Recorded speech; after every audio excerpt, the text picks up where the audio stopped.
New York City, investigators stormed the home of multimillionaire Jeffrey Epstein, who was friends with the rich and powerful. Using a crowbar to get in, he's under arrest, charged with sex trafficking girls allegedly as young as 14. And tonight, what prosecutors now say was discovered in his home. Also tonight, the severe storm in the east, the flooding emergency, commuters stranded on top of their cars, halting Amtrak, water pouring in. And Ginger Z standing by in the next major storm and the potential tropical danger in the Gulf. Millions tonight on edge in California. Those two major earthquakes, a 6.4, then a 7.1. What scientists are now saying tonight. Our correspondent takes us right up to the damage. The family tragedy on a cruise ship. A toddler playing with her grandfather falling overboard from a deck 11 stories high. She did not survive. Authorities looking into how this all happened. The unexpected drama in court today. Kevin Spacey's accuser on the stand, what he suddenly declared, and the questions about what was erased from his phone. Breaking developments in the race for 2020 tonight, the first candidate to drop out. Joe Biden's apology and the one candidate and her new fundraising total making news tonight. And America Strong, they have just arrived home at this hour, the world champions. And tonight, the video you didn't see right after the victory. This is ABC World News Tonight with David Muir. Good evening, and it's great to be back with you after the 4th of July. And we begin tonight with the dramatic raid and those new charges here in New York City. Multimillionaire Jeffrey Epstein was hauled into federal court today, charged with sex trafficking allegedly involving dozens of minors, girls allegedly as young as 14. Investigators using a crowbar to break in, and tonight what they say they discovered inside. Epstein socialized with the rich and powerful, including President Trump and former President Bill Clinton. Tonight, he has pleaded not guilty, but prosecutors are fighting to keep him behind bars. ABC's Tom Yamas leads us off outside federal court. When federal agents raided the Manhattan mansion of financier Jeffrey Epstein, they say they found hundreds, if not thousands, of female nude photographs, many of the photos allegedly showing underage girls. The FBI arresting the ultra-wealthy Epstein on Saturday at Teterboro Airport in New Jersey.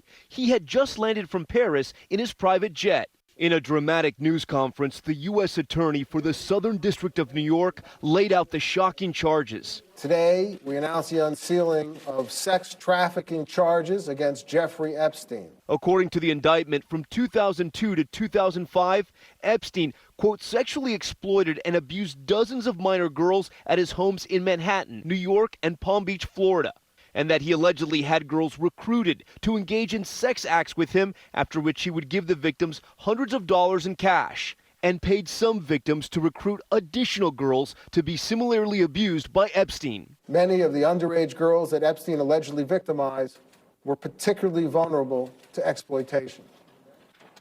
The alleged behavior shocks the conscience. Investigators say the alleged assaults occurred in a massage room Epstein had set up. He asked me to get comfortable, to take, my clothes off. Courtney Wild says she was victimized by Epstein at the age of 14. We were with her as she headed to court, learning that the prosecutor had called for more victims to come forward. Today, I'm asking everyone to take a good look at this man. Just to hear that they're standing up for the victims, you know what I mean? It's just so overwhelmingly it's past due. Epstein, 66, owns at least 6 homes and 2 private islands. In the past, he socialized with both President Bill Clinton and President Donald Trump. In a 2002 profile in New York Magazine, before any allegations surface, Trump is quoted as saying this about Epstein. It is even said that he likes beautiful women as much as I do, and many of them are on the younger side. No doubt about it, Jeffrey enjoys his social life. Epstein's arrest came as a surprise to many who have followed his case. In 2007, he faced a potential federal indictment for running a scheme to recruit underage girls to his home for lewd massages. The multimillionaire struck a plea deal, serving just 13 months in county jail, registering as a sex offender.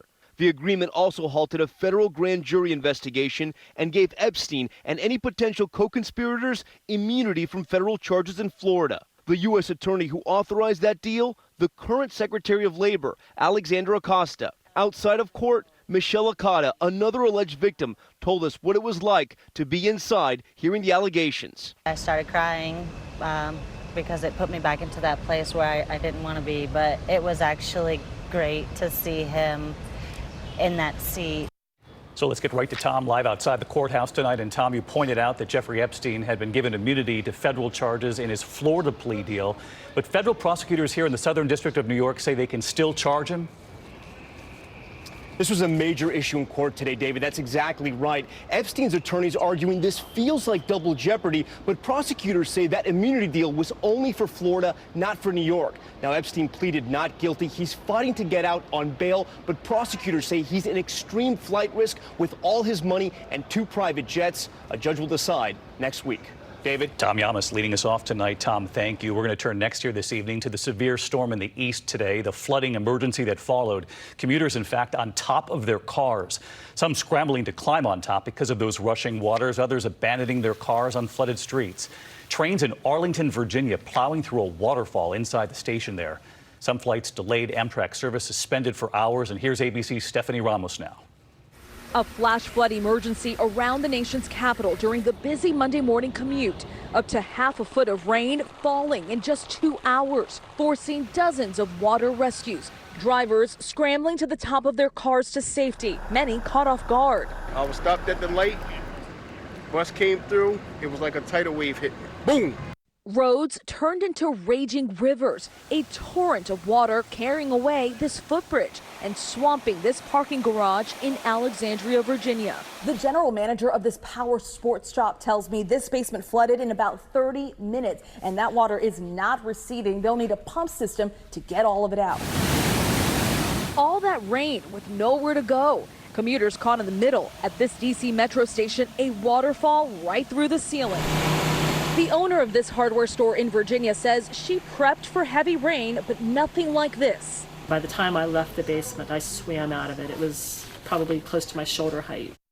And Stephanie with us live tonight from Virginia. And Steph, we're starting to see some of the damage left behind. Several roads still closed tonight.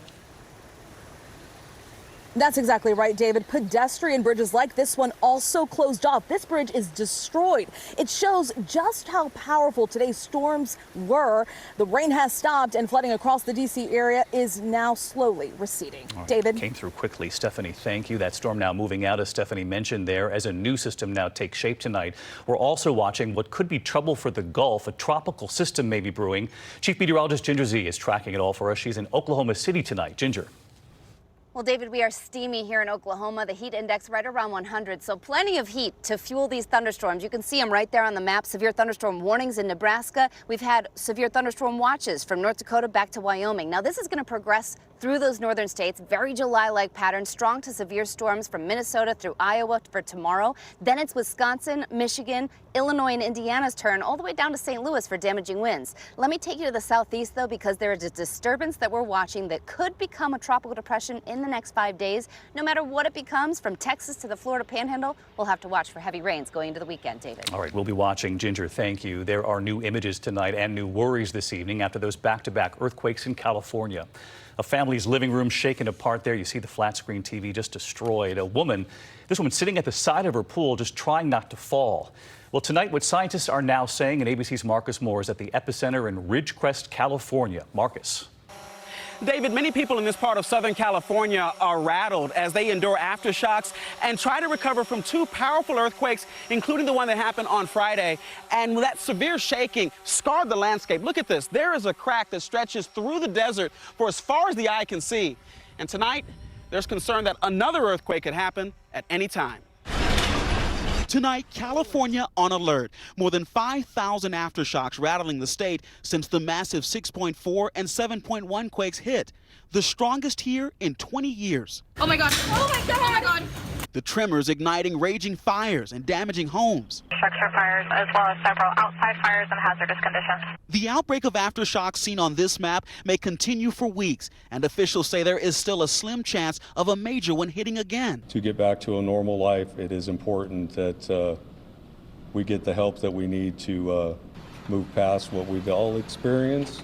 In Ridgecrest, there's a scramble to repair the damage, but people here are grateful there have been no serious injuries, but still anxious, some sleeping outdoors. If another big earthquake happens, I don't want to be stuck and stranded inside the building when it could collapse, and I feel safer outside. Marcus Moore with us live tonight. And Marcus, they are still warning to be vigilant for more aftershocks. They are, David, and they are telling people that it is safe for them to go back inside their homes despite any aftershocks they may experience. But be prepared. If the ground starts to shake, take cover under something sturdy and hold on, and also have 72 hours worth of food and water ready in case there's another major earthquake. David? Several unsettling days there in California. Marcus, we thank you again tonight. And we turn this evening to the family tragedy on a cruise ship. A toddler playing with her grandfather on the 11th deck of this ship, docked in Puerto Rico, somehow slipping away and falling to her death. ABC's Ariel Reshef on the investigation into this tragedy. Tonight, authorities in Puerto Rico investigating a grim scene as an Indiana family grieves the death of a 1-year-old little girl who fell overboard from a Royal Caribbean cruise. Investigators say the toddler and her grandfather were playing on Deck 11 of the Freedom of the Seas cruise ship while it was docked in San Juan on Sunday afternoon when she plummeted through a window to the ground below. The young victim traveling with her parents, siblings, and both sets of grandparents on the weekend-long Caribbean cruise. Her father, Alan Wiegand, is a police officer in South Bend. Tonight, the department asking the community to pray for the entire Wiegand family as they grieve. Royal Caribbean saying in a statement, "We are deeply saddened by yesterday's tragic incident, and our hearts go out to the family." David, authorities are still trying to determine just how that little girl fell. We're told her family will stay on the island during the investigation. David? All right, Ariel, thank you. Next here to President Trump tonight, responding after the British ambassador to the U.S. and what he said about President Trump in leaked cables. ABC's Kara Phillips is at the White House tonight. Tonight, President Trump tweeting his administration will no longer deal with Britain's ambassador to the U.S. after leaked diplomatic cables revealed the ambassador describing the Trump administration as dysfunctional, diplomatically clumsy, and inept. And the ambassador has not served the U.K. well. I can tell you that. In the memos obtained by the Daily Mail, Ambassador Kim Derrick declares, "I don't think this administration will ever look competent." He writes that President Trump radiates insecurity, and when dealing with him, you need to make your points simple, even blunt. He says the president's life has been mired in scandal, warning Trump and his family may have been entangled with dodgy Russians. We're not big fans of that man. The UK Foreign Secretary defending the ambassador. We pay them as taxpayers to give us their frank assessment of the situation in the countries where they are serving, which is what our ambassador in Washington was doing. But it's a personal view. And Kara Phillips live at the White House tonight. Kara, President Trump says his team will no longer deal with this British ambassador. So any response from the UK tonight? Well, David, Prime Minister Theresa May's office calls the whole episode, quote, a matter of regret, but says the ambassador continues to have the prime minister's full support. And just moments ago, David, we learned that the ambassador has actually been disinvited from an official dinner with President Trump tonight. David? Not terribly surprising, Kira. Thank you. To Iran tonight, and the UN Atomic Energy Agency has now confirmed tonight that Iran has exceeded the limit on uranium enrichment set by that 2015 multinational nuclear deal. The deal that President Trump abandoned a year ago. This is Iran's first major breach of that deal after new sanctions from the U.S. Now to the race for 2020 tonight. Democratic frontrunner Joe Biden has now apologized for comments he made about working together across the aisle, citing his work with segregationists. Senators, as an example, delivering his apology in South Carolina. Now, was I wrong a few weeks ago to somehow give the impression to people that I was praising those men who I successfully opposed time and again? Well, yes, I was. I regret it. And I'm sorry for any of the pain or misconception they may have caused anybody. Joe Biden over the weekend, and tonight the first Democrat to bow out of this race for 2020, California Congressman Eric Swalwell, choosing to jump out of the race, choosing to run for re-election instead. And there's also news tonight in the race for campaign cash. Check out the numbers coming in for second quarter fundraising. Mayor Pete Buttigieg out front, just ahead of Joe Biden. And Elizabeth Warren making news tonight. She's now surged past Bernie Sanders, and she's raised that money with small donors. The Women's World Cup champions have brought their victory back home tonight just within the last hour or two, arriving at Newark Airport a short time ago after scoring a record fourth World Cup championship, of course, their second in a row. Now the big parade planned here in New York City, and here's ABC's Eva Pilgrim. Tonight, a hero's welcome home for the women's national soccer team, now back on U.S. soil.